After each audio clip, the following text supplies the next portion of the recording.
Hi, I'm Ben Ferguson, and welcome to your AMAC Weekly News. First up, in a bombshell lawsuit, the state of Texas has moved against 4 other states, suing them over the election rules, claiming that they actually violated the U.S. Constitution. This is big news because now we have an entire state fighting for the fairness and the honesty in the 2020 elections. More on this in just a moment.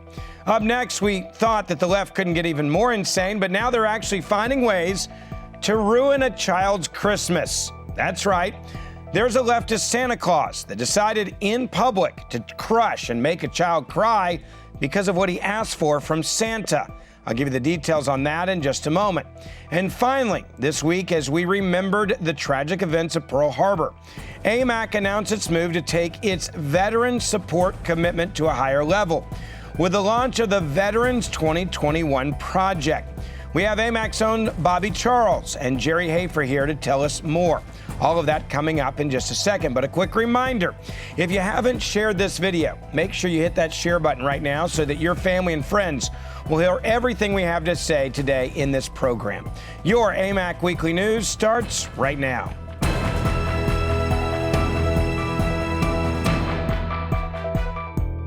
There's no doubt that there was election fraud, and there were things that were done that were inappropriate or against the law in many states. But now we have a state actually saying, we know that it happened and we're suing on behalf of our state. That's right, the state of Texas is going after other states to make sure that we actually have an honest election moving forward.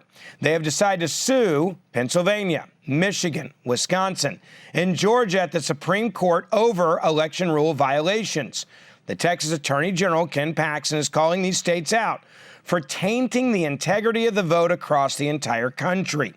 Now, his suit is focused on their exploitation of the COVID-19 pandemic to justify ignoring federal and state election laws and unlawfully enacting last-minute changes, which skewed the results of the 2020 election.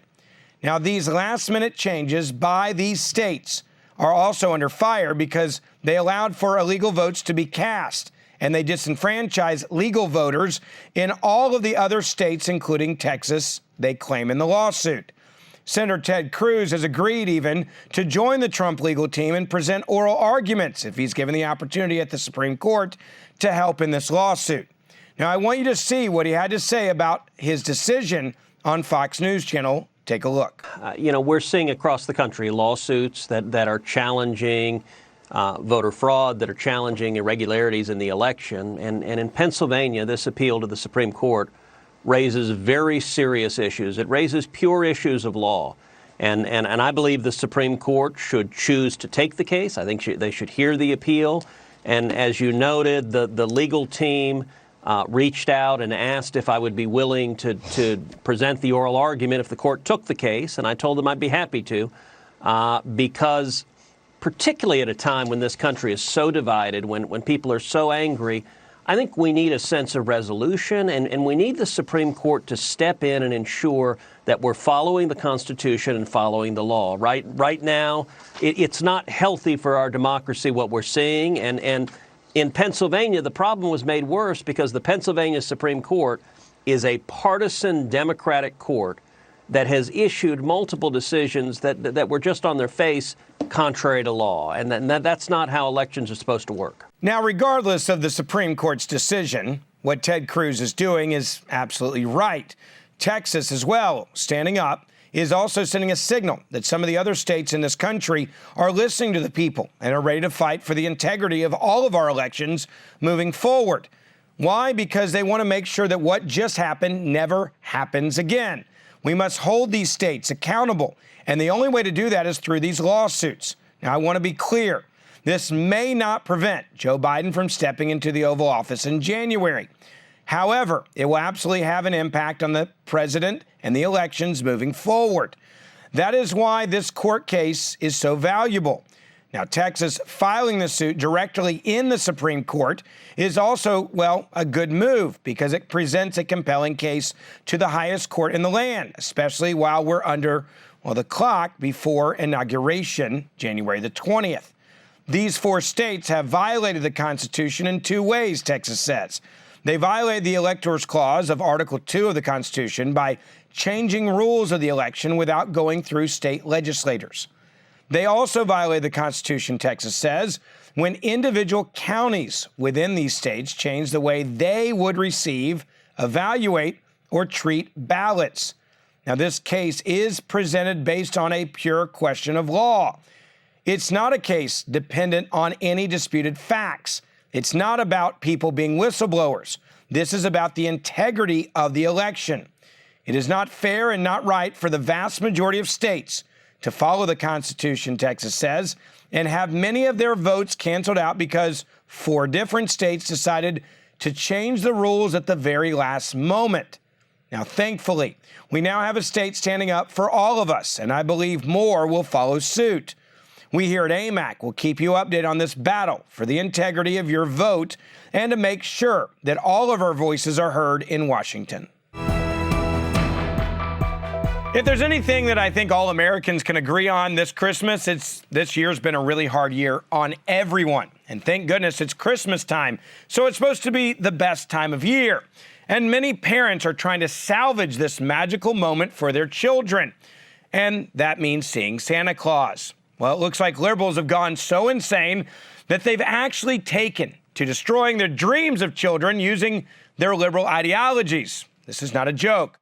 Example number 1 of this is a Santa Claus. A Santa Claus is supposed to be bringing joy to children's lives and listening to what they have on their Christmas list, asking if you've been good or bad and getting you excited about Christmas morning and opening presents.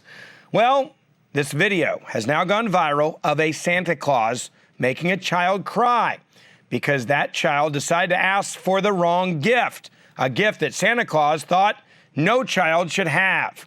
It deals with a gun. Take a listen. What do you want for Christmas?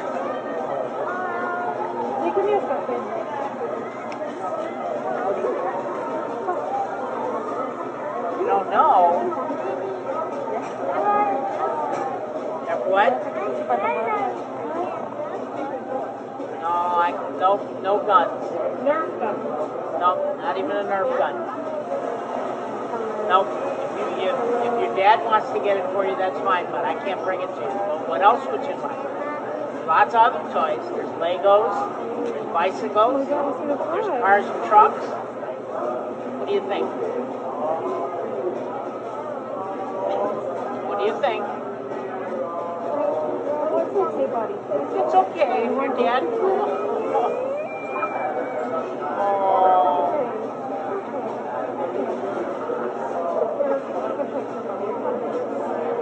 Don't cry.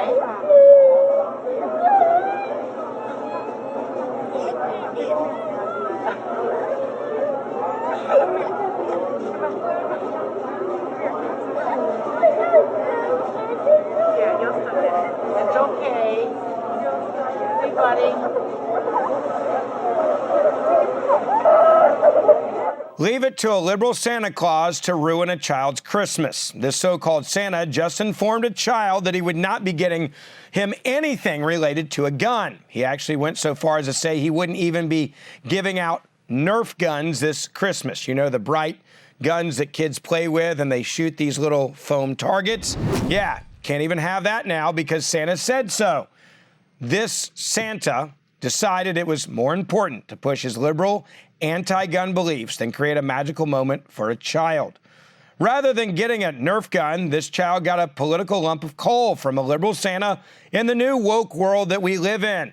The child's mom has since posted on Facebook about this incident. In her post, she wrote, "My poor baby. This was the first year Michael was excited to go see Santa. It was supposed to be a magical moment, but instead I had to watch my sweet little boy fight back tears because Santa told him no because of his own personal beliefs. I had to think fast and explain to him that this Santa was just a helper and not the real guy. I just wanted to console my baby and get him out of there. Flipping out on Santa would have only made it worse. His Elfie is going to bring him a Nerf gun directly from the North Pole from the real Santa tonight." Thank goodness, by the way, for this incredible mother. There are countless people now offering to send Michael a Nerf gun, which gave his mom an idea. They are now organizing a large Nerf gun and toy donation for children in need. What a wonderful thing to come out of such an unfortunate incident. The big takeaway from this story is not really just about Santa. It's about the mentality of the left, that they believe now that they can yell at your kids and make them cry to force them to believe what they believe. Think about the school systems right now in this country. The left totally controls them. That's right, they control every aspect of education, from elementary to middle school to high school to colleges. And what they do is they infiltrate your kids' minds and tell them what they should or shouldn't believe, even if it goes against what their parents are doing at home. Yes, this Santa did take away the magic of Christmas for this child, and thank goodness others have stepped up to fix the problem. But this has gone too far in this country. It is time for us to stop allowing this to happen. It's time for us to stand up for our freedoms. It's time for us to be offended when things like this actually happen.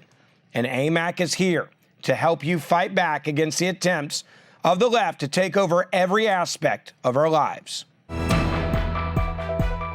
This week, we are honored to have Jerry Hafer, the executive director of AMAC Foundation, and AMAC spokesman Bobby Charles, here with us. Welcome, Jerry and Bobby. It's nice to have you on AMAC Weekly News. And this week, we remember the horrific events that took place on December the 7th, 1941, at Pearl Harbor, which led to the declaration of war against Japan the following day. Also, on December the 11th, 1941, the U.S. declared war on Germany. Now, we here at AMAC are committed to our veterans, and just this week, AMAC launched something even bigger in our Veterans Services Department that we're excited to tell you about. Jerry, I want to start with you. This is a huge initiative to launch the Veterans 2021 project. Tell everyone about this. Okay, sure, Ben. As you know, AMAC has long been a supporter of veterans issues.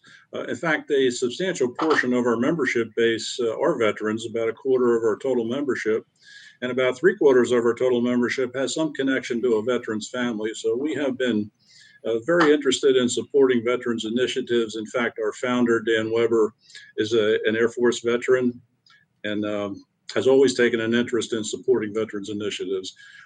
We take a strong interest in promoting quality of health care for veterans, fighting the homelessness issue with veterans, assisting veteran-owned small businesses, specific topics like that. We have been very, very active in that area. And just last week, we formed a new initiative basically to kind of bring all of our veteran support issues under one umbrella, and we call it Veterans 21 Project. And we launched that last week, and it's a multifaceted project. It involves creating memos of understanding and memos of agreement with some of the major support players, like the President's Prevents program and the U.S. Chamber of Commerce Hire Our Heroes program. So we are executing agreements with them to work with them on supporting those projects, and really just combining all of the things that AMAC is doing in support of veterans into one umbrella. That's basically the scope of the project. You know, this is why it's so important to organize. And Bobby, you know this. Unfortunately, in D.C., to even have anyone listen to you, you have to come with a large group of people. And just having this type of organization under AMAC is going to have a huge impact in D.C. on behalf of veterans and actually getting elected officials to listen to the concerns of veterans. And that's what should be so exciting for so many AMAC members. No, that's exactly right. You know, people know that AMAC has 2.3 million members, that they look after seniors issues.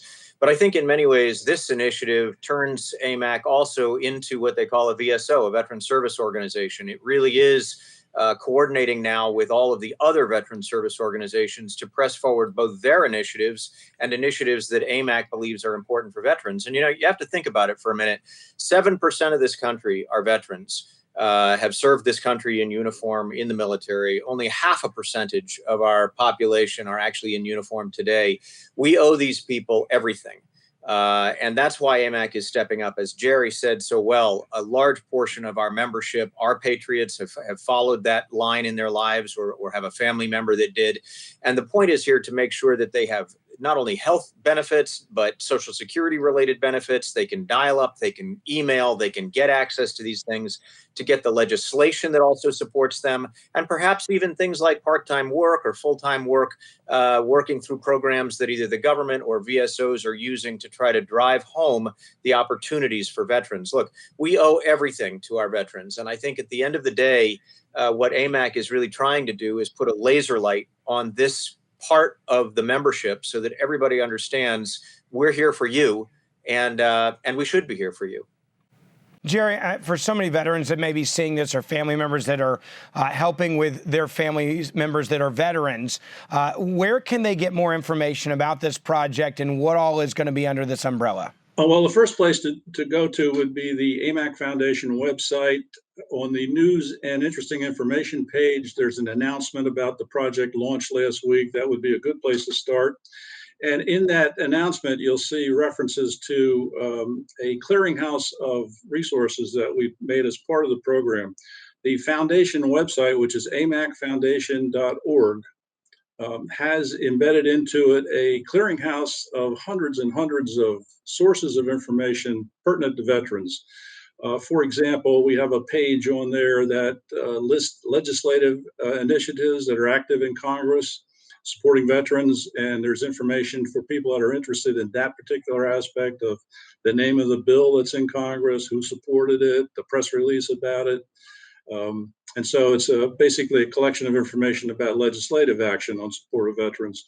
There's even a page on there for Social Security and veterans, because we know that Social Security is a complex issue for veterans, and that we get a lot of questions in our Social Security Advisory Service from veterans trying to understand their benefits.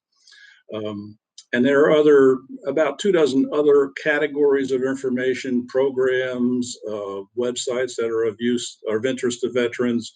So it's just a wealth of information that's keyword searchable, and contains links to a lot of websites that have detailed information about those programs. Well, Jerry and Bobby, I appreciate you coming on today. And most importantly, thank you to our veterans who protect, defend, and allow for the freedoms that we have in this country. And it is an honor of AMAC, I think, to serve so many veterans the way that we do with this new initiative. So thanks again for all you guys' hard work, and most importantly to the veterans for your work in this country. That's it for this edition of your AMAC Weekly News. Quick reminder, if you haven't hit the share button, make sure you do it right now so that more people will see this program also. If you haven't renewed your AMAC membership, make sure you do it now so you can continue to receive this new show and access to our amazing member benefits. I'm Ben Ferguson, and I'll see you back next week for our next episode.